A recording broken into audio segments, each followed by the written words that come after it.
It's 8 o'clock. This is the UK Tonight. Coming up, the Prime Minister seeks to ease tensions with Donald Trump. Sir Keir Starmer saying the US President is completely wrong to threaten sanctions against the UK and other allies if a deal isn't struck on Greenland. But the Prime Minister said a trade war is in no one's interest. Donald Trump says he will 100% follow through with tariffs after suggesting the government of Norway was responsible for him not winning the Nobel Peace Prize. Coming up, we'll discuss what all of this means for the special relationship and what the UK and the EU could and should do in response. Also tonight, Prince Harry's showdown with the publishers of the Daily Mail. The Duke of Sussex is among a number of claimants, including Sir Elton John and Liz Hurley, who say Associated Newspapers Limited used private investigators and blaggers to gather information unlawfully, a claim emphatically denied by the publisher. Plus, the PM risks the fury of campaigners and his own backbenches as he delays the Hillsborough Law, blaming national security concerns. And I do not want to reconcile with my family. Brooklyn Beckham explosively breaks his silence on the long-running feud with his parents. All that to come, and much more on the UK Tonight.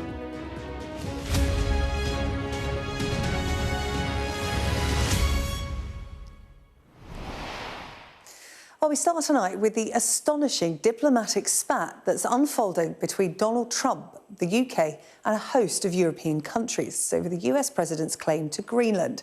Mr. Trump says he will impose tariffs on America's allies until a deal to acquire the territory from Denmark is completed. Sir Keir Starmer has tried to calm tensions, saying a trade war is in no one's interests.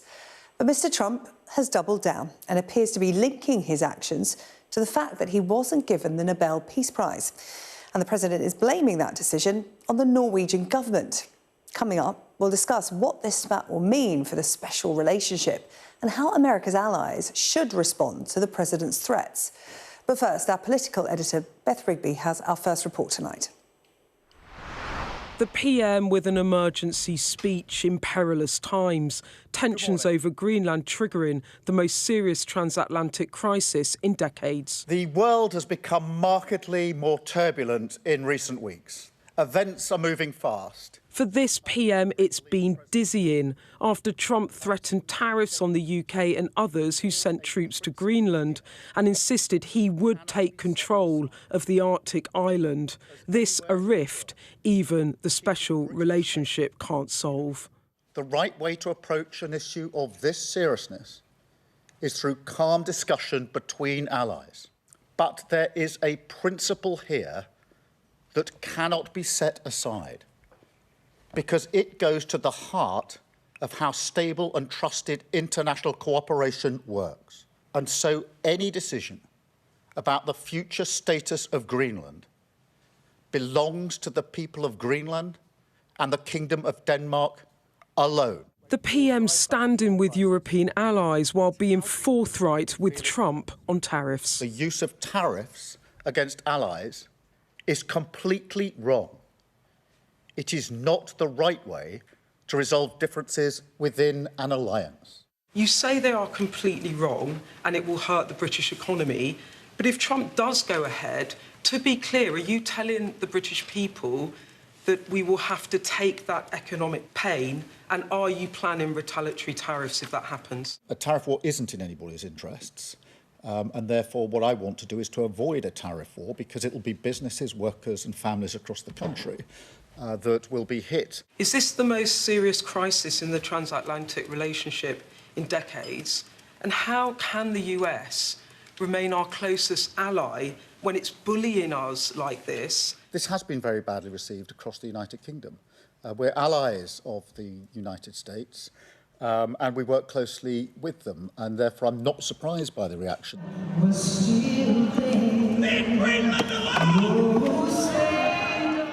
That anger on display at this US basketball game in London last night.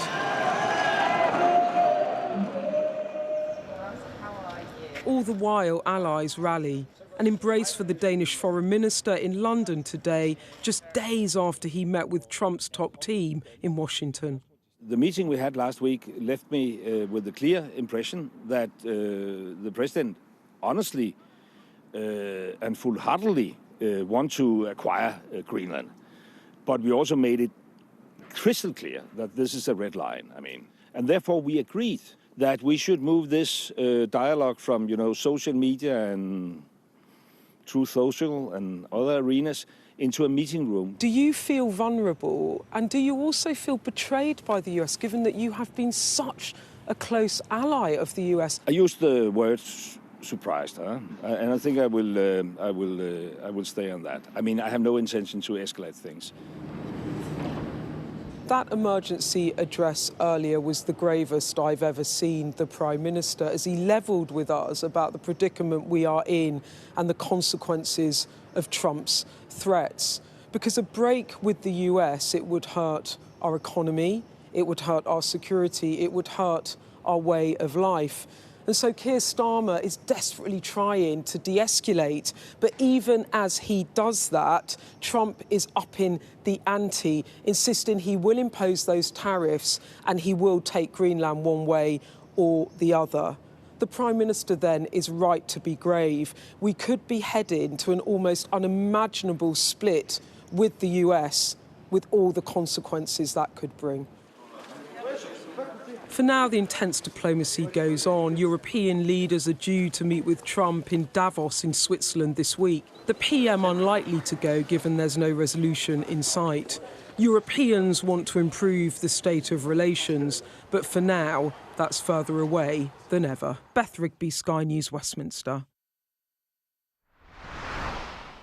Well, let's bring in our US correspondent David Blevins, who's following this closely for us in Washington. And we've had their reaction from the UK and other allies that will be affected essentially by what Donald Trump is saying is coming down the lines if he doesn't get his hands on Greenland. What's been happening in Washington since he made that announcement?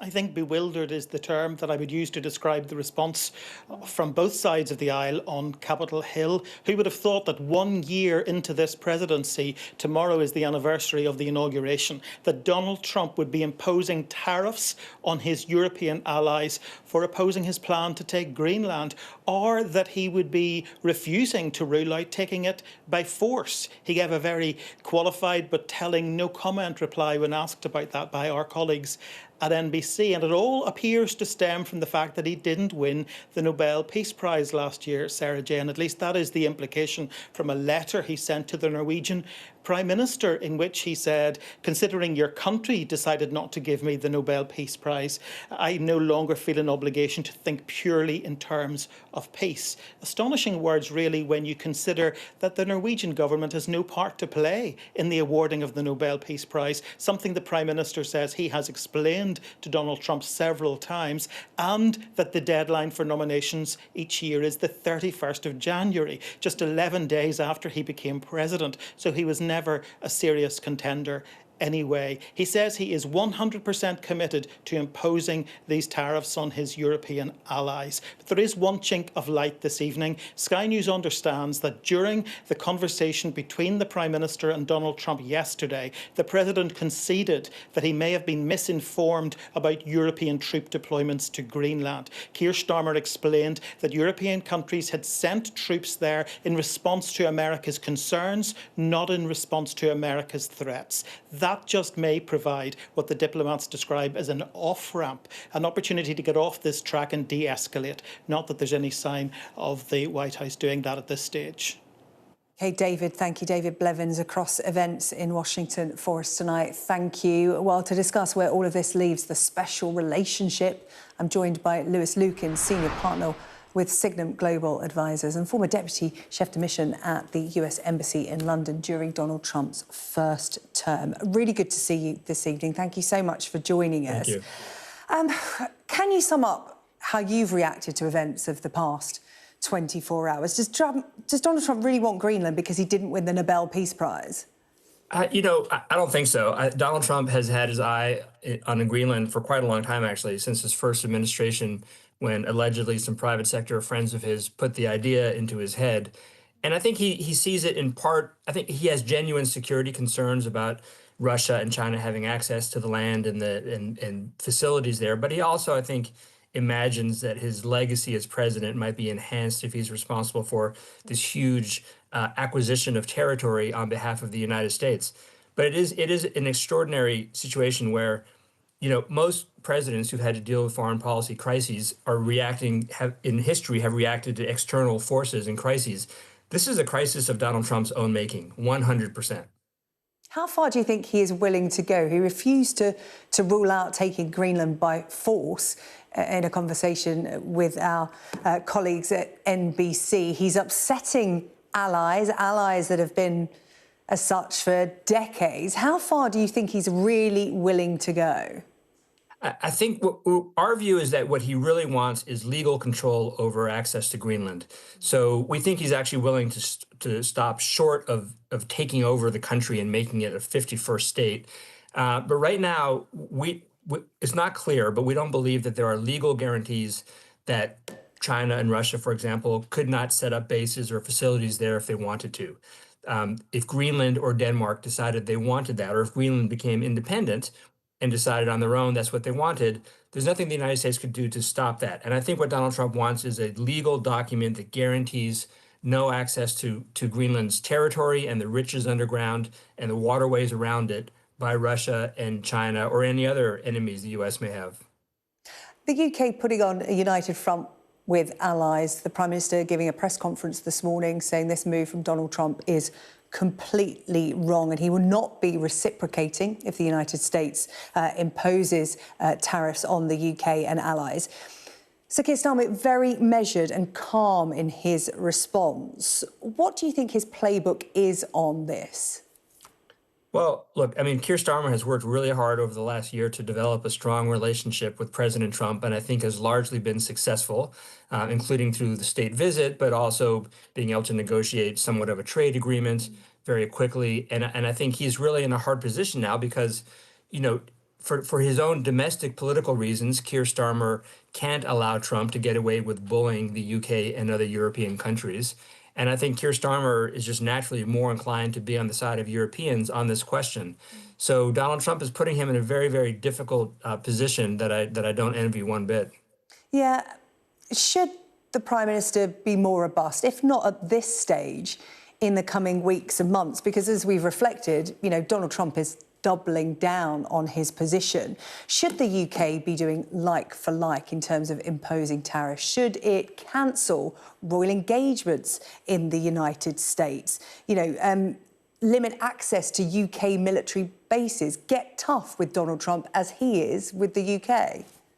Look, I'm sure those are all options on the menu of items that Starmer can pick from. I don't think we're there yet, and I think Keir Starmer is wise to not go down that road of really difficult decisions and harsh sort of retaliatory measures against the United States yet. We all know, I think, that Donald Trump does not react well to that. And I think the approach that Keir Starmer is taking of a more measured response, trying to work behind the scenes. I know he talked to the president over the weekend. I'm sure he'll continue to talk to him this week, and working in concert with his allies across Europe is, for now, I think, a much better approach than, throwing hot water on the situation. And also to play by the rules, essentially, as well, which Donald Trump doesn't sound like he's prepared to do. Whether he goes that far or not remains to be seen. But presumably the UK and its allies, when thinking, about NATO and coalitions, they have to be seen to walk the walk. For everything Donald Trump says that, NATO is useless, all of these relationships mean nothing and actually hinder progress, the UK has to be seen to be sticking to the rules. Yeah, and Donald Trump clearly makes up his own rules as he goes along. So, your option as a foreign counterpart like Keir Starmer is either you start making up your own rules too, or you stick by the established rules and traditions. And I think that's what he's doing. And I think these European leaders and Keir Starmer also must have at some point in the back of their mind, we have 3 more years of Donald Trump. 3 years is a long time, as we've seen. The last year has been somewhat exhausting, I think, for American allies. We have 3 more years of Donald Trump, but then there will be someone else in the White House. And, they have to think about not just the immediate future of NATO and European security and the global international order, but the longer term, where those institutions go in the longer term after Donald Trump is no longer in the White House. This has been described as the biggest bump in the road yet for this US-UK special relationship. Would you agree with that? And how important is it that the UK navigates it correctly? Certainly the biggest bump in a very long time. And again, as I said, completely instigated by President Trump himself. This is not something that came from the British side. And I think, Keir Starmer is in sort of uncharted territory here, trying to figure out how to manage a relationship with a very mercurial American president who's very unpredictable as well. I mean, the Speaker of the House, Mike Johnson, is in London this week. He, I believe, was meeting with Keir Starmer. He has the ability, Mike Johnson does, to push back on Donald Trump. He controls the Republicans in the House of Representatives. It'll be interesting to see how he positions this crisis in his discussions with Keir Starmer. Lewis Lukens, really good to have your expertise on the programme tonight. Thank you very much, former chef de mission to the US Embassy in London from 2016 to 2019 during Donald Trump's first term in office. Thank you. So, with the US president threatening some of America's closest allies with tariffs, how could or should European countries respond? Well, David Hennig joins me now. He is director of the UK Trade Policy Project, and he worked as an advisor on UK-US trade talks, so well positioned to navigate us through this. The Prime Minister and the Foreign Secretary today saying, look, a trade war is not good for anyone. How so? Explain it to us. Well, the thing that President Trump has done is he's threatened tariffs. Now, it's US consumers who will pay those tariffs. Yes, some UK companies will be hit. JLR, pharmaceuticals, aircraft manufacturers, they're all feeling worried right now. But if we go into a trade war, then the UK would put tariffs potentially on products coming from the US, and that would hit UK consumers and potentially put up the cost of living. And we know that that's a major issue for the UK government. So at this stage, that's why the UK doesn't want to get into a trade war. It also feels that we lack the kind of instruments to get a successful outcome with President Trump, and that it is better to go down the diplomatic track. And I think, and hearing the last speaker as well, I think that's the correct approach. I think that there will be off-ramps found here.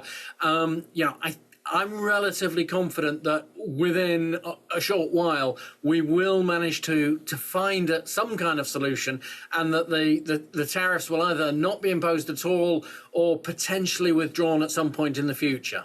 Yeah, we all remember that big board that Trump held up at the White House with a list of countries and tariffs, and they changed. Some were implemented, some were not. Some were implemented, some were taken away. But worst case scenario, if it does reach the point where, in the next month or so, these tariffs are imposed on the UK and its allies, it's being talked about as 10%, but some quarters say it could go up to as high as 25%. Talk to us about the potential impact of that. What does it look like? What does it feel like? Well, the UK primarily has a services relationship with the US in terms of trade, and services don't attract tariffs. So that's some good news. But there are some UK companies who are particularly exposed. And I mentioned JLR in the car sector. There are some pharmaceuticals companies, Scotch whisky. There's some major exporters there to the US. So all of those potentially stand to be hit by tariffs. Potentially that's an economic hit. We saw last year that JLR for a time stopped exporting to the US. These have certain hits. It's not enough to send the UK into recession or anything like that, but clearly it is a drag on our growth. It is something that we want to avoid insofar as possible. Previously, President Trump had exempted certain sectors, such as aircraft and pharmaceuticals. He may do the same again. We also have coming up a Supreme Court ruling on whether many of these tariffs are legal to start with. That could come as early as tomorrow. So we're watching how that could impact. But basically, there's a whole heap of uncertainty at the moment, and that is bad for the economy on its own. So, there is an onus on the UK government to try to resolve this as quickly as possible. And the EU will take a slightly different approach. They will probably look to threaten reciprocal tariffs. They're in a better position than the UK to do so, but equally they don't want a trade war either. So really, it's a big search on in all quarters to try to find a solution to this, while still saying to Trump, no, we're not giving you Greenland. Yeah, I mean, that is the big backdrop to all of this, isn't it? Donald Trump wants Greenland. So, you know, we're having these discussions about tariff, but it all essentially, he says, hinges on whether he gets his hands on it or not. What will be going on behind the scenes? Because you've been involved in trade talks and the negotiations. Talk to me about what will be going on behind the scenes. What levers will the UK be pulling to get a good outcome?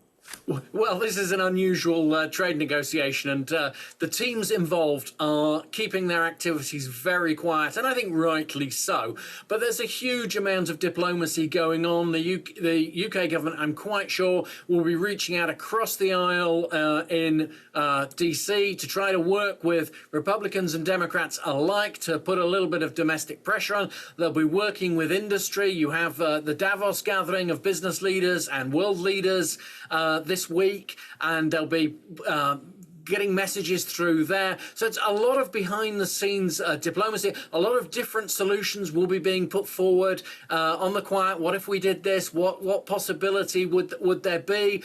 In the first instance, what the UK government, I suspect, will be trying to do is to make sure the tariffs are not actually introduced. Perhaps there'll be a delay of a couple of months to allow for talk. Generally, you're trying to push the moment away when you may face these issues, and basically hope that if you give it enough time, the president will think of other things, or he will find a solution on his own that doesn't involve tariffs, that doesn't involve the acquisition of Greenland. So it's just a lot of patient diplomacy. It's not very exciting for television, I suspect, but it's just an awful lot of conversations and an awful lot of work going on behind the scenes, starting in 10 Downing Street, a lot of government departments involved, a lot of diplomats involved, conversations with European counterparts. There's all manner of activity going on, I can assure you of that.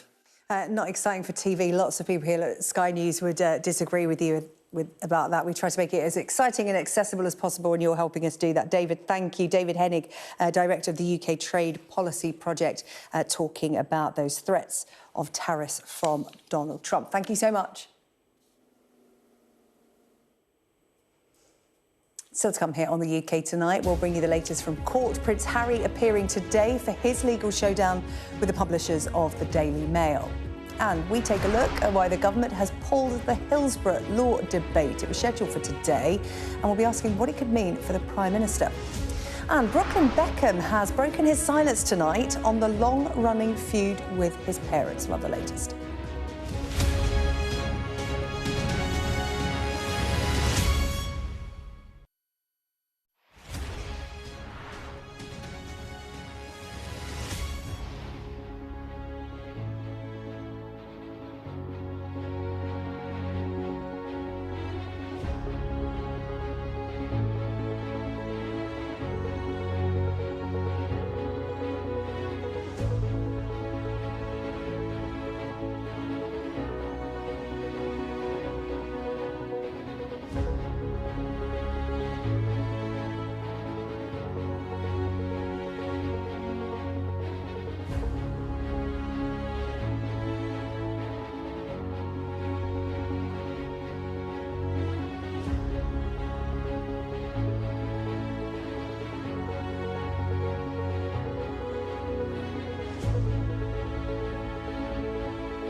What's the best thing about being a Sky News presenter?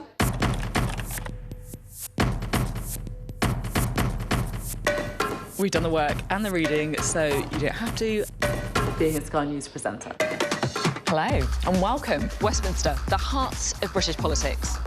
I'm so sorry about what happened to you. So what on earth is going on? It's not true. Can I tell you what I think? It's really unusual. Mornings with Rich and Frost. Let's crack on. Let's get started.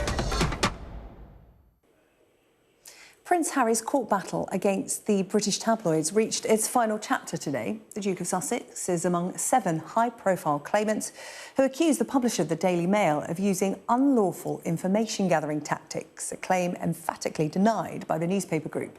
Sky's royal correspondent Laura Bundock has this report from court today, and just to warn you that the report does contain flash photography. He spent years fighting the press, but Prince Harry wants the cameras to capture this moment as he arrives at the High Court to take on the Mail, appearing relaxed with a small wave and a smile. Joining him, some of his high-profile co-claimants, Liz Hurley and Sadie Frost.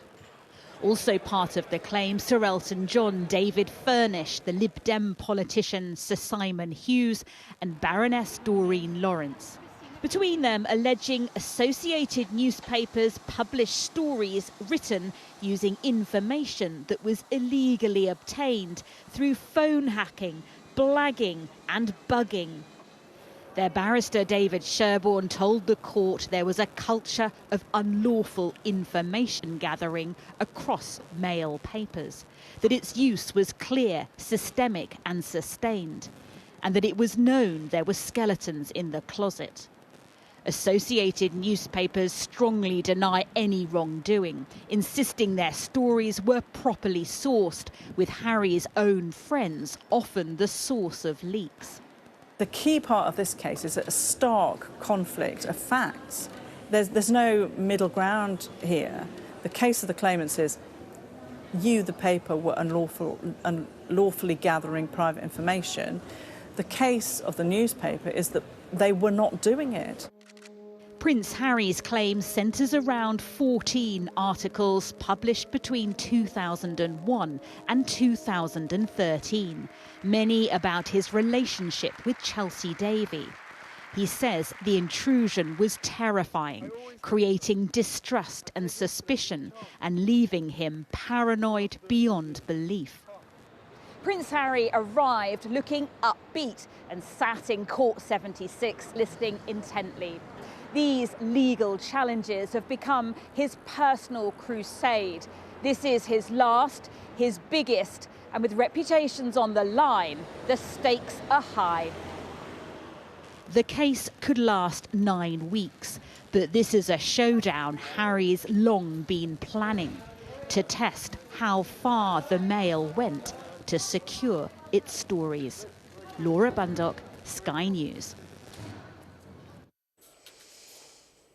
Something coming into us this evening, Brooklyn Beckham saying he doesn't want to reconcile with his family. This happened in an explosive social media post a little earlier this evening. It's the first time he's broken his silence on the long-running family feud with his parents that's been heavily documented in newspapers. Our arts and entertainment correspondent Katie Spencer is here, and if you are a showbiz watcher, you'll be well aware of the rumoured fracture within the Beckham family, and neither side has said anything about it up until this point. And we've got to be very careful about what we say here because, as I said, it's an explosive statement from Brooklyn Beckham. And there are some outlandish claims that he is making online as well. I think the reason that it's been so noticeable that Brooklyn Beckham hasn't been a part of the sort of family dynamic is because over the years, the publicity surrounding the Beckhams is they present a united front. The whole family turn out for family gatherings. They are photographed and what have you. And since the eldest son of the Beckhams has been married, he hasn't really popped up at a lot of these sort of family events since their wedding in 2022. He is married to Nicola Peltz, who is the daughter of a billionaire. They now live in America.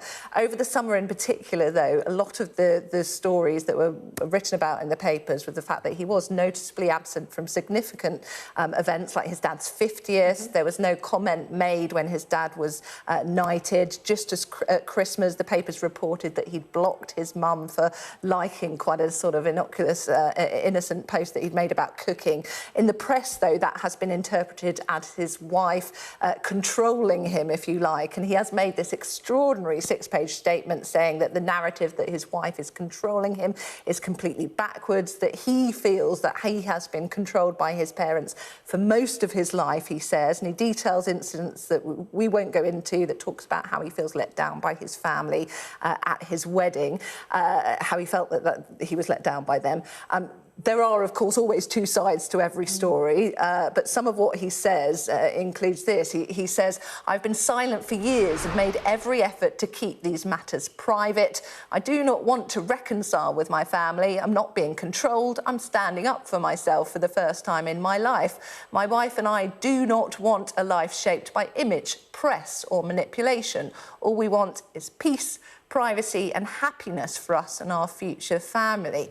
And given that Brand Beckham, if anything, David and Victoria Beckham sort of were the ones that put being a power couple and sort of showbiz royalty. Showbiz royalty. They've made a career out of being this sort of powerful dynamic that sort of spans across fashion, sport and across these sort of commercial deals. And their children often front and centre of that. Yeah, I think so. This is an incredibly damaging thing for them to be written from their son as well. We have approached them for comment, but yet to hear from them at the moment. But I think we really will wait to hear what they have to say on this, because so often they have controlled when and where we hear from them. They have opted more recently to speak in their own documentaries rather than sort of give loads of interviews to the press. So this is a very different side to the Beckham family that we're seeing tonight, and certainly Brooklyn Beckham has come out with some very strong statements about his parents. Yeah, very much not on Brown this evening. OK, Katie, we'll wait to see where this story goes. That's Katie Spencer, our arts and entertainment correspondent, reacting to that lengthy statement from Brooklyn Beckham this evening. As still to come on the UK Tonight, we'll take a look at why the government has pulled the Hillsborough Law debate and what it could mean for the Prime Minister. And we'll be speaking to scientists behind the finger prick blood test that could revolutionise Alzheimer's diagnosis.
The Prime Minister has risked the fury of campaigners and his own backbenchers after pulling the final debate on the Hillsborough Law. It comes amid concerns over an amendment to the bill, which critics said could allow the security services to avoid answering difficult questions. Sky's deputy political editor Sam Coates explains why the issue could cause the Prime Minister serious problems. Could this end Keir Starmer's premiership? Furious MPs, campaigners, victims, and a vote pulled for a second time. What's going on? This is all about one of Keir Starmer's longest-standing promises. It's called the Hillsborough Law. We do not have to make any more vows. We have a law, the Hillsborough Law. A law which shows that this government is on the side of justice. Now victims are going to have to wait longer for the proposed new law. Talks broke down at 10 p.m. on Sunday night between MPs, ministers and victims' groups over the law, which would force a duty of candour on officials and require them to disclose documentation. It's what the victims have been campaigning for decades after the 1989 football tragedy. Keir Starmer has met them repeatedly and was even introduced by one at his conference last year. May God forgive me for saying this, Prime Ministers. I've met a few Prime Ministers and I've been let down. They think they're giving you something, you walk away think we're getting somewhere. No, we didn't. Today, I've got to be truthful. I've met a Prime Minister who's kept his promise. We've been reporting all week how these proposals have been floundering. How far should they go? Should individual spies have to get the permission of their bosses to speak out? Is the presumption that documentation gets released by the intelligence services automatically? Keir Starmer now looks like he's siding with the security services, which is going to make a deal harder to deliver. My primary duty as Prime Minister, which is to keep this country safe and secure, that is the duty I hold above all other duties, and I take it really seriously, which is why we're just taking time to make sure that we get that balance absolutely right. But is a deal even possible? One government figure called it a disaster. An ally of the Prime Minister said it was all the problems of the government in microcosm, and another said, how can a human rights lawyer not spot the problems of this Hillsborough Law? You never walk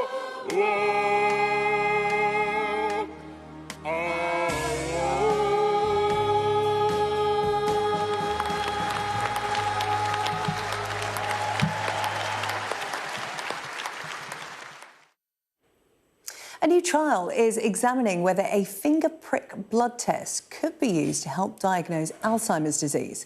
The simple procedure could be performed in GP surgeries and would replace the current invasive and expensive methods of diagnosing the disease. Well, Dr. Sam Barrell, Chief Executive of LifeArc, who have launched the trial, joins me now. Really good to have you on the show this evening for what looks like a significant development. Talk to me about the simplicity of this new test. Well, it's a great possibility for diagnosing Alzheimer's potentially earlier as a predictive test. It's a scalable, low-cost alternative diagnostic to the expensive scans and invasive tests that are currently available. And it's part of a major international study that's being run in 3 sites in US, UK and Canada with 1,000 participants. And it's comparing the gold standard tests for diagnosing Alzheimer's with blood biomarkers, digital biomarkers, and potentially this finger prick test. And what we hope, the results of the study will come out in 2028, is it shows that this finger prick test is reliable in picking up future risk of dementia. And there's lots of studies that show that blood-based signals can be found 10 to 15 years before somebody actually shows the clinical signs of dementia. So if we can pick up those potentially at risk with a very cheap, low-cost test that we can use in community settings around the world, then we can get people into the right trials with the right treatments earlier and also help them with lifestyle advice and other interventions such as blood pressure checks, cholesterol checks, to try and decrease their future risk of dementia. So it's a very exciting study. Yeah, the importance of early diagnosis there. You've outlined some of the key reasons as to why this would make such a difference in terms of research and finding a cure and supporting those who need it, who will find out what's to come. This was the largest and most diverse international study of its kind. At least 25% of the volunteers were from underrepresented communities. Why was that so important? And that's vitally important because actually the incidence of Alzheimer's and dementia is different depending on your ethnic background. And so having a study that does include a very diverse set of participants from different ethnicities is really important and is probably one of the first studies that's had this level of ethnic participation in the study. So that's going to be hugely useful when we analyse the results. And it's then the care that comes afterwards in terms of keeping up with, if this test comes in, you know, as we understand it, it could be carried out by the GP, perhaps in pharmacies, as pharmacies come into play more in frontline care. Is then the net that catches people when they have that diagnosis, is that support there, or is that going to struggle to keep up, perhaps? Well, I mean, what we need to do with dementia, and of course dementia isn't just one disease, just like cancer isn't one disease, is to pick up the different types of dementia as early as we can and people that are at risk of it. The great thing about this finger prick test is it's on a simple card that can be stored at room temperature, so very easy to deploy around the world. And what we then need to do once we've picked up what type of dementia people have, and in the future hopefully we'll be able to get to that level of accuracy, then we can put people into early treatment schemes much more effectively than we can now. So I think it gives us a huge hope for the future. Yeah, dementia can be such a slow disease progression. It's important actually to pick up on that point there when you talked about different types of dementia, because when we talk about dementia, we tend to talk about Alzheimer's or dementia as this one term, but it actually encompasses so many different things. It absolutely. Yes, no, I mean, it absolutely does. And we're particularly at LifeArc interested in rare dementias because often they can affect people that are younger and can be very devastating. So it's very important as we get to understand dementia better with all the research that is being undertaken to understand the different types so we can get people into the right treatment pathways, but also give the right advice and the right support to them. The earlier we can pick people up, the more likely we are to delay the onset of the risk of them developing it in the future. Yeah, I just want to pick up on something else you've said there about young people and dementia. It's not something that's spoken about a lot, and I have seen a couple of news stories highlighting families who live with young children who have dementia. While rare, does this need to be spoken about more? Yeah. Yes, absolutely. So 15% of dementias are rare. That's 7.5 million people will suffer from a rare dementia, and it can typically affect people from 30 to 55 years of age. But also, as you say, there are some very severe conditions that can affect children or people of younger age. It's absolutely devastating. It can be more aggressive and move on more quickly. And it's very important that we get the understanding of this, be able to categorise these different types of dementia, and then use our research and development trials to really get those treatments to those patients quicker. And it's still a little way ahead, having really effective treatments for these different rare dementias, but there's some really pioneering research going on at the moment, and I think there's some real hope that we'll make some breakthroughs through clinical trials, proving the effectiveness of these treatments in the future. Yeah, as you said, there's some incredible research and development being done in this area. Your trial results coming in 2028. We wish you luck and we look forward to hearing the results of those. That's Amber L, their Chief Executive Officer at the not-for-profit medical research organisation LifeArc. Thank you so much. Thank you very much.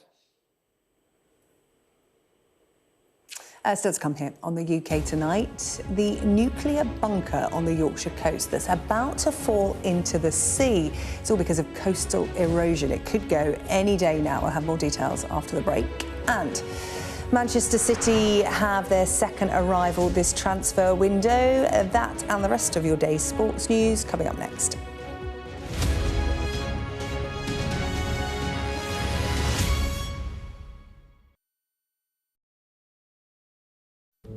I'm Cordelia Lynch, Sky's Asia correspondent, based here in Bangkok. These slums, once gripped by fear and death. There is far less bloodshed now, but it hasn't gone away. Who's asking you to kill? The police will give me the orders, and after I kill the target, I throw the gun away. We try our best to uncover and unpick a fast-changing and deeply complex region. These large waterways provided an excellent source of body disposal. This is the Buriganga River, where victims who'd allegedly been shot dead were dumped. Sheikh Hasina, how confident are you that she will stand trial? She will stand trial, there's no doubt about that. We're going to take you to the very heart of a criminal network, going undercover inside Southeast Asia's scam centres for the very first time. We won't have any problems with police, it's okay. Just seen Imran Khan leave, and as we understand it, he's just been shot in the leg. They have decided that the only way they'll allow elections is if I'm inside jail or killed. Sky News get the full story first. Chinese vessels start encircling the boat we're on, blocking its path. The Chinese are now deploying water cannons, firing it directly towards our boat. We've discovered doctors across Delhi dishing out pills like this, claiming they will provide a lifelong cure for homosexuality. Rohingya people fleeing an escalating civil war. The situation here in Cox's is desperate. An already insecure place does feel a lot more precarious. We've got your Sunday mornings covered. From the front page and the sounds of the streets to the voices of the people who make the major calls and big picture politics beyond Westminster. We'll put you at the heart of our story. I'm ready. Are you? Join me, Trevor Phillips, Sunday mornings on Sky News. Coming up, the nuclear bunker on the brink. It's teetering on the edge of an eroding cliff on the East Yorkshire coast. It could fall into the sea any day now. We'll bring you the details. But first, David is here with the sport. And David, we are talking about Manchester City making some big moves in the transfer window this week. Yes, Mark Gay, listen, this one we knew was happening, right? We've had a sense of this for a good week now. They do look very happy. And Mark Gay, he's 25 years of age. He was the Crystal Palace captain. You would expect, if he is fit, he should start for England at the World Cup. This is what City are getting for £20 million. That qualifies as absolute snip territory for me. I mean, yes, I mean, I think it is a huge bit of business for City because he could have left for free in the summer. Liverpool, Arsenal, Bayern Munich all interested and tried to get him to wait, but he wants to decide his future now, and this is what he said. This move feels like the culmination of all the hard work I've put into my career. I'm now at the best club in England and part of an unbelievable squad of players. I want to grow as a player and a person, and I know at this club that's going to happen. And Pep Guardiola said, top central defender, playing for the national team. He can play right and left. I know that he wanted to choose us. So, I mean, this is a really strong signing for Manchester City at an incredible price. And it actually takes me back to the summer. Gianluigi Donnarumma, they managed to get him for £26 million, top international goalkeeper. So at the back, they're looking very, very solid indeed. So City strengthening, Arsenal yet to do so in this window. How do you think that's going to affect the race?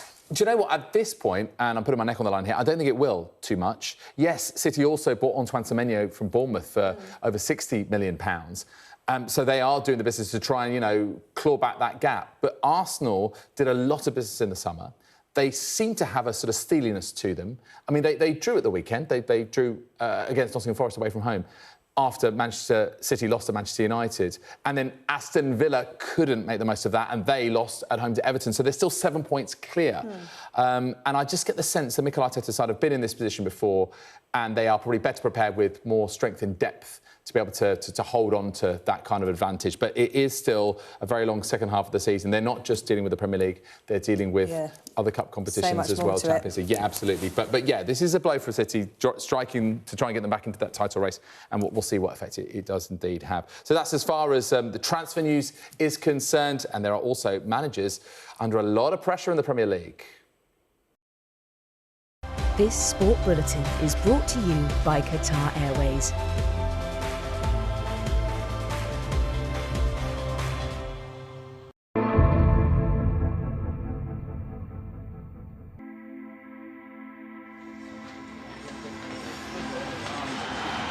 Well, Evertonians are getting restless. Their team can't score goals and they need a win. The prospect of another long struggle against relegation is already looming. And Ruud Gullit isn't happy at the way things are mapping out at Newcastle either. They're just as desperate for points. So a real punch match this. There was some whisperings in the press, but there was no indication whatsoever of the imminent nature of what was going to happen that night. It happened very quickly. I think I only got told maybe a couple of days leading up to the Newcastle game that the agent was phoning me saying that the club were looking to sell you. Yeah, it came out the blue really. Something I wasn't looking to do. I wasn't looking to move. Didn't want to move for the club. We were under pressure from the bank to get the overdraft down. We were playing Newcastle, and the chairman and joint owner were there, and I wasn't there. I wasn't privy. It was news to me when it came through. Newcastle had come in with an £8 million offer, and Peter accepted it. There were murmurs as the night progressed, and then it sort of reached the crescendo around the half an hour of the game mark, and I was getting bombarded by the press. You know, Duncan's going to Newcastle, Duncan's going to Newcastle. There was a group of fans appeared outside the stadium at the reception door. A lot of us were in Spain covering Celta Vigo for Liverpool, which was taking place on the Tuesday. The Everton-Newcastle game was the Monday night. We started getting message that Duncan Ferguson was leaving. I saw Michael Dunford, who was the Everton secretary at the time, you know, and in those days the secretary did all the signings and the transfers, and so. Brought to you by Qatar Airways.